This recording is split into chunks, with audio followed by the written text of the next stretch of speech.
बोलिए सद्गुरु माता सुदीक्षा सर्विंदर हरदेव सिंह जी महाराज की जय। साथ संगत जी, पुरातन में एक संत हो गए, बहुत ही उच्च कोटि के संत थे। हर समय वो परमात्मा के ध्यान में लीन रहते थे और एक जमींदार के यहाँ खेत जोतने का काम करते थे बैलों के द्वारा। और साथ संगत जी, जब वो खेत की जुताई कर रहे होते थे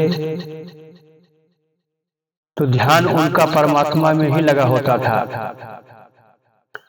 और इस तरह से वो ध्यान में लीन हो जाते थे कि स्वयं को भूल जाते थे कि मैं किस कार्य में लगा हूं और किस जगह में हूं। बैल उसी कुंड में ही नाचते रहते थे और महात्मा जी परमात्मा के ध्यान में लीन रहते थे। उनका प्रतिदिन का यही काम था कि कुछ समय के लिए बैलों को खेत में रोक करके पलठी मार करके बैठ जाते थे और मन से साथ संगत जी वो भोजन बनाते थे। भोजन बनाने के बाद में अपने सद्गुरु के चरणों में विनती करते थे कि मेरे सद्गुरु आइए, संत साथ लाइए, आके भोजन का भोग लगाइए। सत्संगत जी, महात्मा जी की इतनी श्रद्धा थी सद्गुरु के चरणों में कि महात्मा जी पलथी मार करके आंख बंद करके ध्यान की अवस्था में बैठे रहते थे और उसी ध्यान की अवस्था में सद्गुरु अपने संतों के साथ मौजूद हो जाते थे, प्रकट हो जाते थे। महात्मा जी उनको मन से प्रेम से भोजन कराते थे, साष्टांग प्रणाम करते थे और हाथ जोड़ करके विदा करते थे। प्रतिदिन की महात्मा जी की यही दिनचर्या थी। लेकिन साथ संगत जी, गांव के कुछ लोग जमींदार जी से शिकायत किया कि आपका जो ये हरवा है, ये बैल तो लेकर के आपका खेतों में जाता है, लेकिन दिन भर में 1 बीघा की जुताई हो जानी चाहिए। यह मुश्किल से 10 बिस्सा ही जोत कर आता है। उसी कुंड में ही बैल नाचते रहते हैं और ये कुछ समय के लिए आधा घंटा, 1 घंटा, 1.5 घंटा के लिए बैल को खड़ा करके बैठ भी जाता है। ये मजदूरी आपकी फोकट की लेके जा रहा है। सत्संगत जी, जमींदार साहब ने कहा कि चलो ठीक है, मैं इतवार के दिन इसकी खबर लेता हूँ, क्योंकि पूरा 1 हफ्ते तो मैं अपने धंधे व्यापार में लगा रहता हूँ। इतवार का दिन आया और जमींदार साहब छुप करके महात्मा जी की निगरानी करने लगे कि आज मैं देखता हूं ये क्या करते हैं। महात्मा जी खेत की जुताई बैलों के द्वारा कर रहे थे और प्रतिदिन की भांति इस परमात्मा के ध्यान में रमे हुए थे। जब भगवान के भोग लगाने का समय आया तो बैल को खेतों में खड़ा कर दिए और पलथी मारकर मन से बैठ गए, आंख बंद करके ध्यान की अवस्था में चले गए और ध्यान की अवस्था में जा करके मन से ही पूरी बना लिए, सब्जी बना लिए और फिर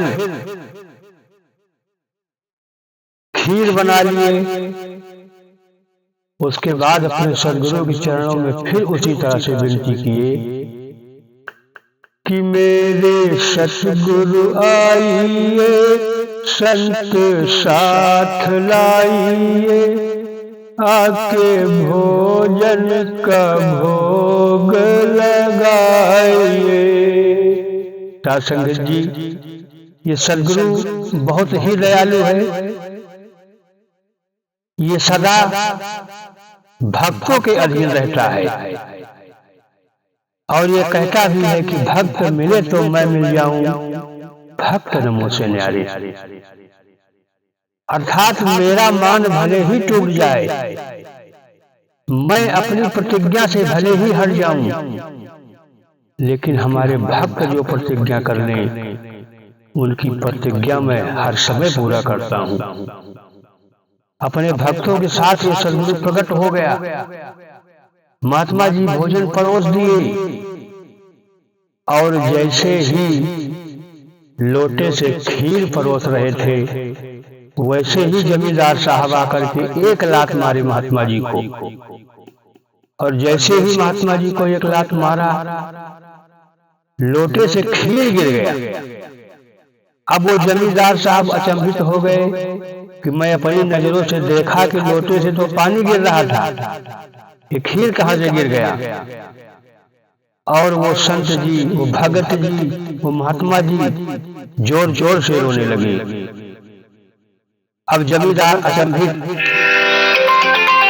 अवस्था में जमींदार साहब। साध संगत जी, विचार करने की बात है कि जमींदार साहब ने महात्मा जी से कहा कि आप ये बताइए कि मैं अपनी नजरों से देखा कि लोटे से तो पानी गिर रहा था, तो फिर ये खीर कहां से आ गया। महात्मा जी ने कहा कि आपको मारना ही था तो कुछ समय के बाद हमको मार लेते और जितनी आपकी इच्छा होती उतना मार देते। आज हमारे प्रभु, आज हमारे सदगुरु, आज हमारे संत जन ये सब उपवास करके चले गए, इसलिए मैं आज बहुत ही दुखी हूँ। जमींदार ने कहा कि मैं आपकी बात समझ नहीं पा रहा हूँ।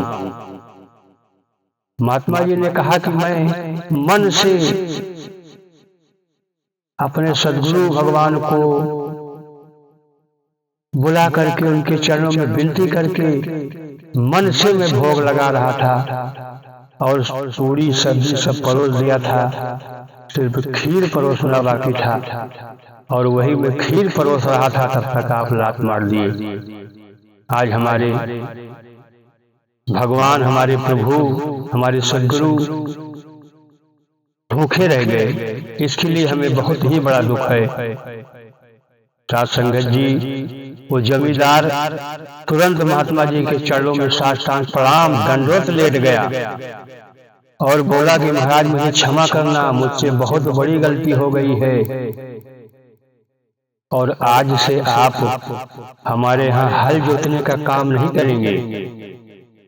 आज से आप सिर्फ हमारे यहाँ रहेंगे और अपने इस परमपिता परमात्मा की भक्ति में चाहे जैसे आप नहीं रहिए, और जो भी आपकी खर्चा होगी, जो भी आपकी जरूरत होगी, हर जरूरत को मैं पूरा करने को तैयार हूँ। लेकिन मैं आपके चरणों में सिर रख करके क्षमा मांग रहा हूँ कि मुझे कृपया आप क्षमा कर दीजिए, क्योंकि मुझसे बहुत बड़ा अपराध हुआ है। विचार करने की बात है साध संगत जी कि ये परमात्मा जब अपने चरणों में ले लेता है किसी को, जब ये परमात्मा किसी के ऊपर अपनी कृपा कर देता है, तो ये पूरा संसार उसके ऊपर कृपा करने को तैयार हो जाता है। अच्छे अच्छे अपने आप को ऊंचे ऊंचे पद पर मानने वाले उसके चरणों में नतमस्तक हो जाते हैं। साध संगत जी, तो कृपा करो, आज ये सदगुरु यही ऐलान कर रहा है कि आओ प्रभु का दर्शन कर लो, और प्रभु का दर्शन करके उसके ध्यान में रहने की कृपा करो।